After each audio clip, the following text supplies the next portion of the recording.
Hey everybody, and welcome back to your Bio 32 lecture.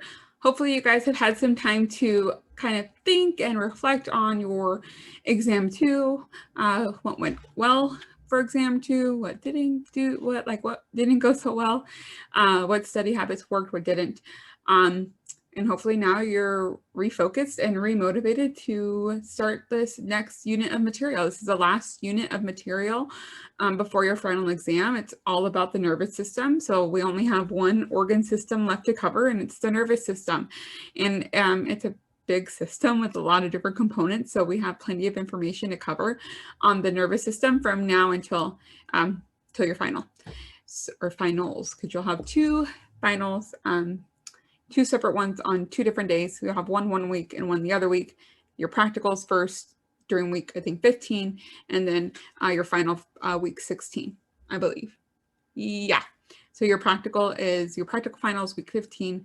Your written final is week 16. So let's go ahead and get into it. The nervous system. Okay, so here we go. Nervous system 1, this is the fundamentals of the nervous system. So we're not going to get into any really specific parts of the brain or nerve, spinal cord, any of that just yet. We're going to go over some general stuff about the nervous system first. So lots of classification kind of stuff and things like that. Okay, so here are all the things we're going to cover today's lecture. We have the general functions of the nervous system, like I said, classifications, structural and functional classifications of the nervous system. We'll talk about the central nervous system versus the peripheral nervous system in very general terms, because we will have a whole lecture on the central nervous system and a whole other lecture on the peripheral nervous system. We'll talk about the functions of neurons and what are called neuroglia. We'll talk about the general structure of the neuron, so the anatomy of a neuron and its important regions. We'll talk about gray matter versus white matter in a little bit more detail, or in a little bit of detail. We'll talk about it in more detail during the central nervous system lecture. Then we'll classify neurons according to function and also according to structure. We'll describe the events that lead to the generation of a nerve impulse or action potential and its conduction from one neuron to another. And this last part of it, it's going to be a lot of review. So a lot of this neural physiology we actually already talked about in the muscle physiology lecture. So a lot of this will be review. But then we'll talk about neuron pathology, so stuff like multiple sclerosis we'll talk about, and then we'll talk about the role of neurotransmitters. We'll specifically talk about norepinephrine and the effects when we have too much or too little of it. So that's a general overview of what we're going to talk about today, but we're going to first just go into the major components of the nervous system. So first of all, this should look a little bit familiar when we talked about homeostasis back in the first chapter. So we talked about a receptor, a control center, and an effector. Now, this is basically that system. You have receptors here. Right now, this is looking at the eye and vision receptors. And then we have your control center here, and then your effector out here. But now we're actually going to be talking about them in more functional terms. So now we're going to talk about how our nervous system has a sensory input. So this is where information is going to be gathered from the external environment and sent along this pathway to the control center, where integration is going to happen. That's where the information gets sent and it gets processed and analyzed, and then the control center comes up with a response or a mode of action that needs to take place. And that's going to be sent along this pathway to our motor output. So our effector is going to produce a motor output. Some kind of response is going to be carried out here. So we have sensory input, integration, and then motor output.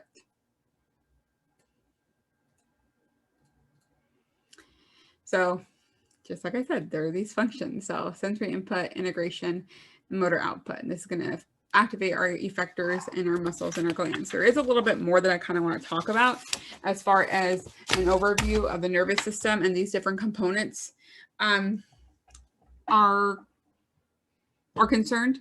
So the nervous system in general, and let me actually go back, I'm gonna write some notes. So our nervous system, and this is a huge system that we're going to be covering over the next several weeks, or few weeks. But this is our master control and communication center. That is our nervous system. It controls a lot of the actions within our body and the communication between itself and other organs.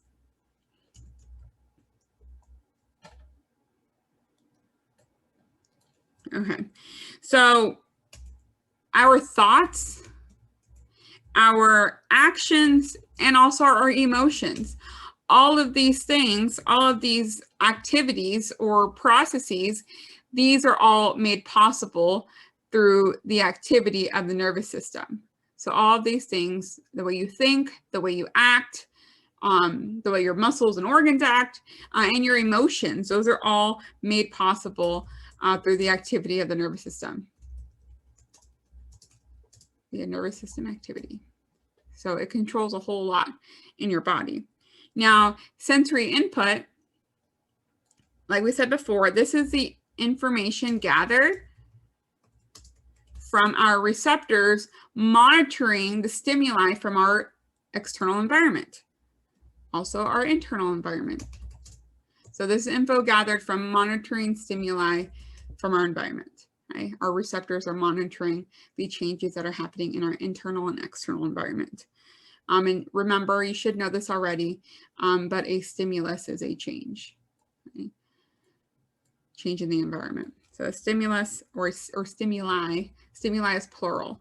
So stimuli are changes occurring inside and outside of the body. So stimuli are changes in our internal and external environment.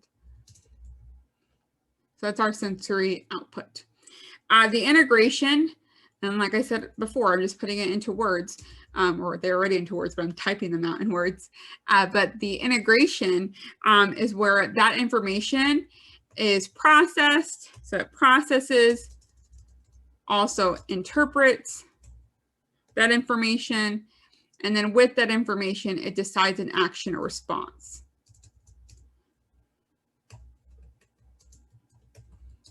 If any. Because sometimes, you know, the control center or the nervous system is going to receive information that it really doesn't need to do anything with. So I know we use this example all the time, but it's a good example to use for temperature. So our normal temperature is 98.6, but we have a range that we can actually tolerate. So if the brain gets information that, oh my gosh, the body core temperature is at 98.2, it might not want to do anything about it just yet, okay? Because it's within our normal range. Even though it's not exactly 98.6, it's a temperature that our body can tolerate and work well in. So there are some times when the control center doesn't need to decide any action. So it's constantly taking in information, constantly interpreting information, and it will decide on an action or a response to that information, but it doesn't always need a response.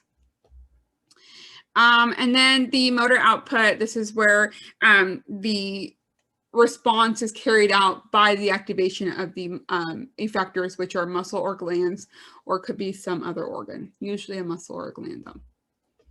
Okay. So that is an overview on the functions of the nervous system. Okay, so we have your sensory input, your integration, and your motor output. Now, this is just like we talked about with homeostasis and a receptor, control center, effector, but this is put into more functional terms. And this is specific to the nervous system.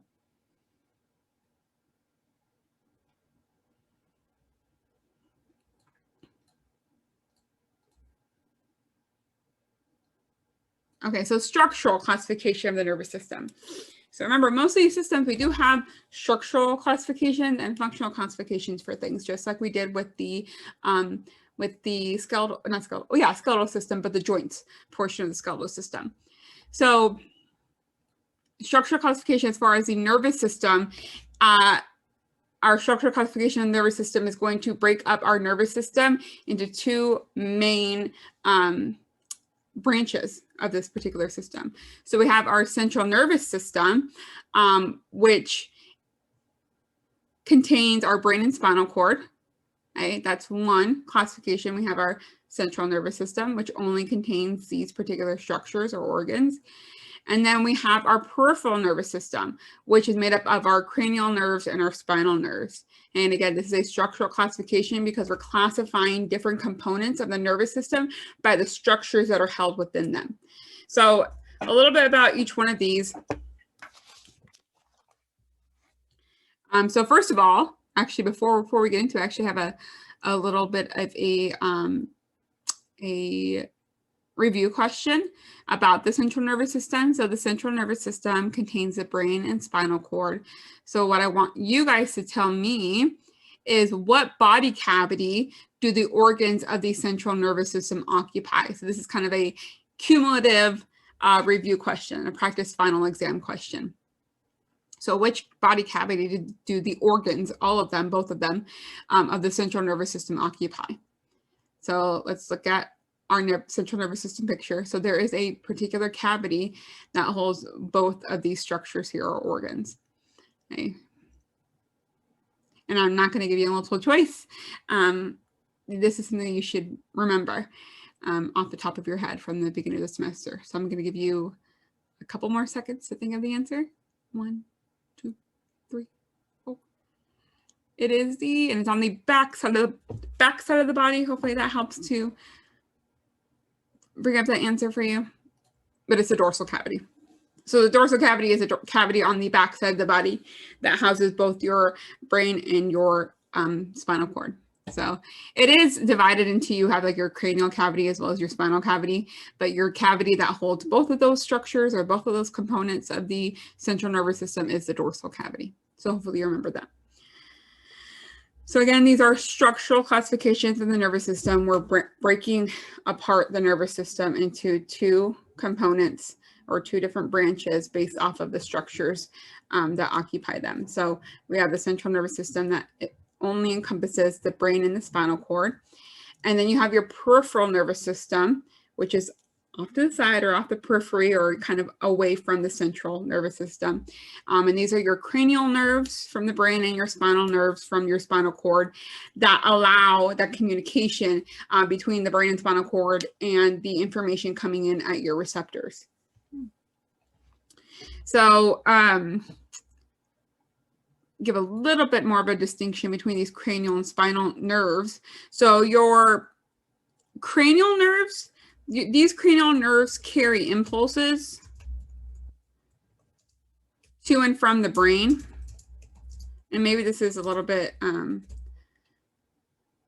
self-explanatory, but the cranial nerves carry impulses to and from the brain. So those nerves are a way for the body to communicate with the brain.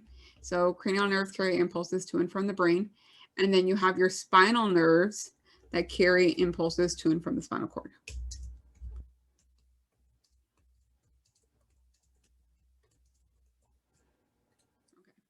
So again, those are two structural classifications of the nervous system. We have the central nervous system that only contains the brain and spinal cord, and you have your peripheral nervous system, which only contains the cranial and spinal nerves.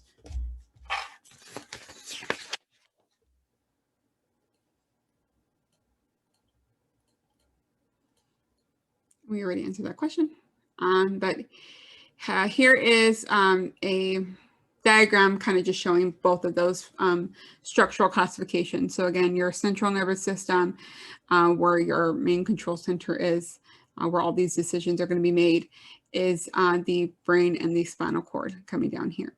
And then your peripheral nervous system is made up of all the nerves that come to and from the central nervous system.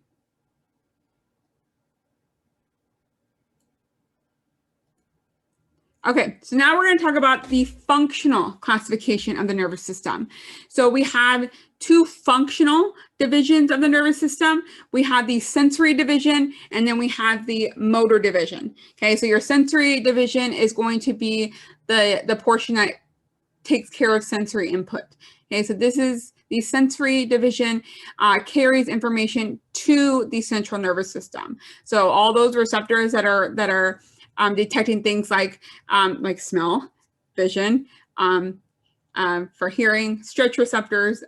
We have proprioceptors, we have thermal receptors, we have all these kind of different receptors in all different parts of our body. And these receptors are going to carry information to the central nervous system. Now, these this division, okay, has another name besides sensory. We call it also the afferent division. Okay, afferent means towards something, and we're talking about towards the central nervous system. So things that are along the afferent pathway are things that are going towards the central nervous system. Okay.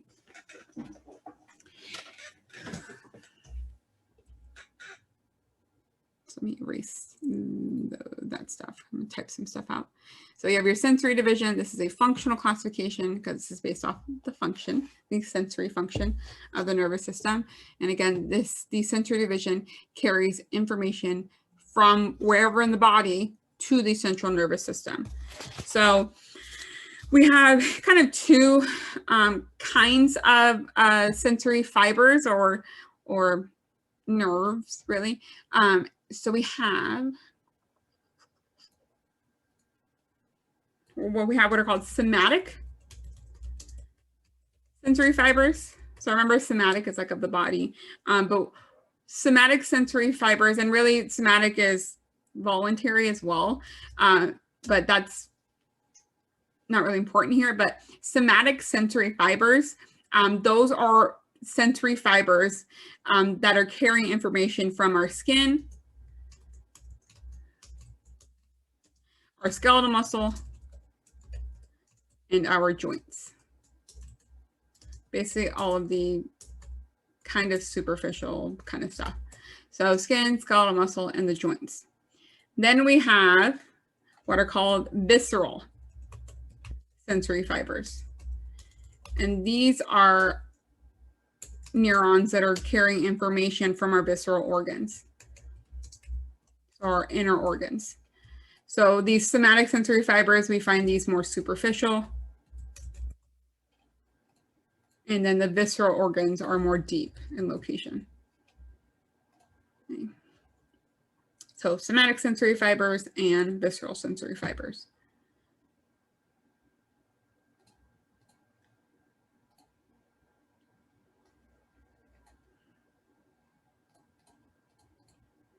Okay, so I covered a couple of parts of this chart that I'm going to show you in a little bit, but this is because we're only talking about the sensory division right now.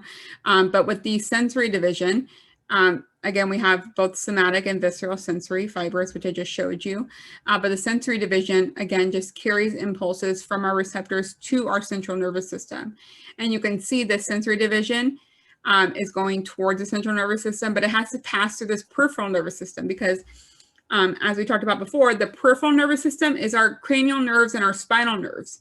It's those cells that are going to take this information from wherever it's occurring in the body, whether it is the skin or the muscles or the joints or the visceral organs. But wherever that information is coming from, it has to be sent to either the brain or spinal cord. And the only way it's going to get from wherever that location is in the body to the brain spinal cord is going to be through this peripheral nervous system. So the sensory division, in order to get to the central nervous system, we need to pass through the peripheral nervous system via the nerves, and then finally take that information to the central nervous system, whether it's the brain or spinal cord.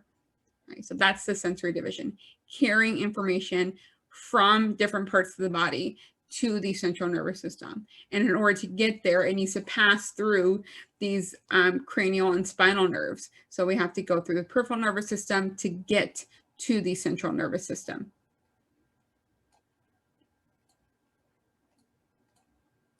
Okay, so next is the motor division. So this is carrying impulses away from the central nervous system. So since it's away, we actually have another name for that as well. It's called the efferent division. So efferent means away from. One way that I kind of tell the difference between afferent and efferent is I always associate afferent, the AFF of afferent, to like affectionate. That's something that you want to keep close to you or towards you. So that's the pathway that's going towards the nervous system. And then efferent, I just know it's the opposite. It's the one that goes away. So the efferent or motor division carries impulses away from the central nervous system. So that sensory division carries all the information to the central nervous system. And then when the central nervous system decides on an action, it sends that information away from itself to whatever muscle or organ or gland is going to carry out that response. Okay, whether it's cardiac muscle or your skeletal muscle or telling glands to release a certain substance. Okay, but that is the motor or efferent division. It's carrying impulses away from the central nervous system to an effector.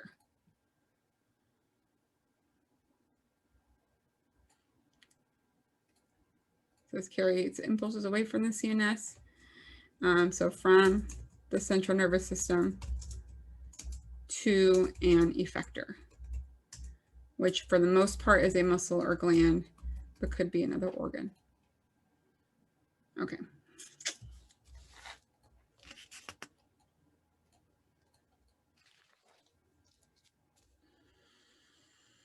Okay, so a little bit more about that motor division is that there are two subdivisions of this motor division. We have what's called the somatic nervous system, and this is our voluntary nervous system. And this is what allows us to voluntarily control our skeletal muscles. So me doing this and me doing all of this voluntarily because I want to, it's the somatic nervous system that's going to control that. It controls all of our voluntary movement. So the somatic nervous system allows us to voluntarily control our skeletal muscles. However, it's really important to know that not all skeletal muscle activity is being controlled here, because skeletal muscles are also involved in reflexes, but reflexes are not voluntary. So reflexes are not being controlled by this system. Okay. So not all skeletal muscle activity is controlled by this motor division.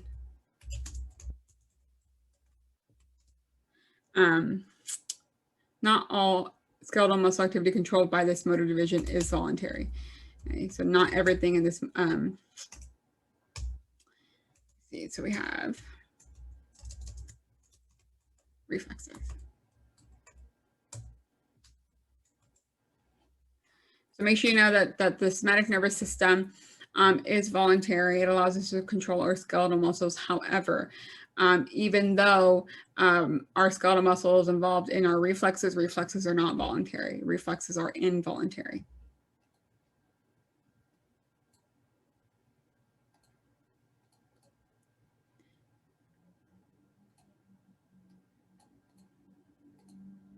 Okay, so that's our somatic nervous system. So again, somatic nervous system is our voluntary nervous system. It controls our skeletal muscle, but know that not all skeletal muscle activity is voluntary. Some of it is involuntary with the case of reflexes. Okay, so then we have our autonomic nervous system. Our autonomic nervous system is involuntary, which means that it controls everything that you don't have control over.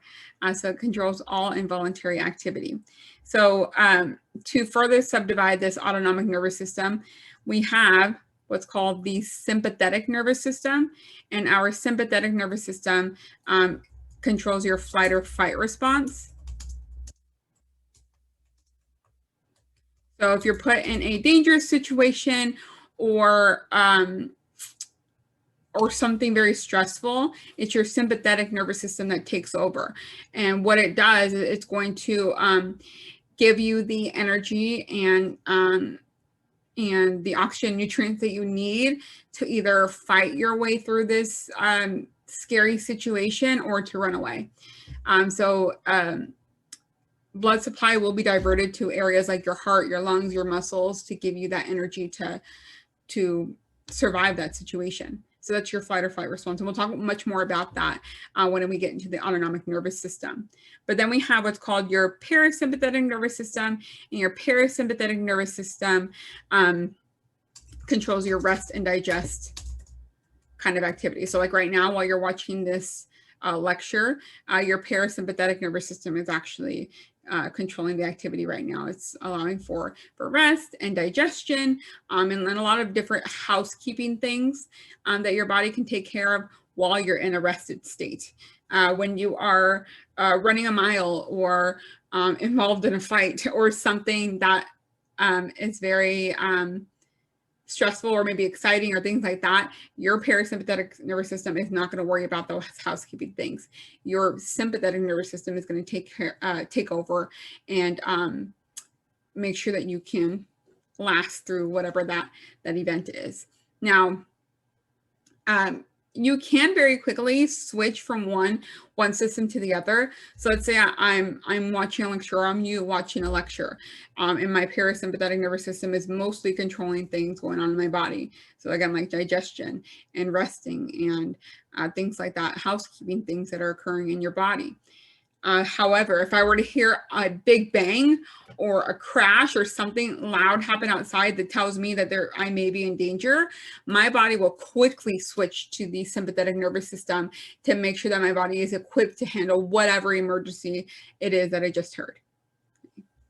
But again, we're going to talk much more detail about this in the autonomic nervous system. So here is that division. So we had the sensory division over here that takes that information and carries that towards the central nervous system. Again, that's an afferent pathway going towards the nervous system. That's that in blue. Once the central nervous system figures out a response to carry out, it's going to send that information along the peripheral nervous system out to the motor division. Okay, if that action that's being carried out is one that's voluntary in nature, so like me moving my head around, that's going to be controlled by the somatic nervous system. So that information is going to go to the somatic nervous system, and those somatic nerve fibers will activate the muscle that needs to be moved. Okay? Whether it's like maybe like my trapezius a little bit, sternocleidomastoid a little bit, but those muscles that are moving my neck are going to be activated. Now, if the action that's being carried out is involuntary in nature, then that information is going to go along this pathway, the autonomic nervous system, and depending on what kind of situation that we're in, it's going to be carried out by the sympathetic nervous system. If this is during some type of activity that's occurring, or it'll be controlled by the parasympathetic division if we're in times of rest where we're conserving energy or doing some housekeeping functions like digestion. So that is an overview of the different components, both by structure and function, of our nervous system. And that's actually where I'm going to stop. And we will talk about the rest of the nervous system and nervous tissue in the next video.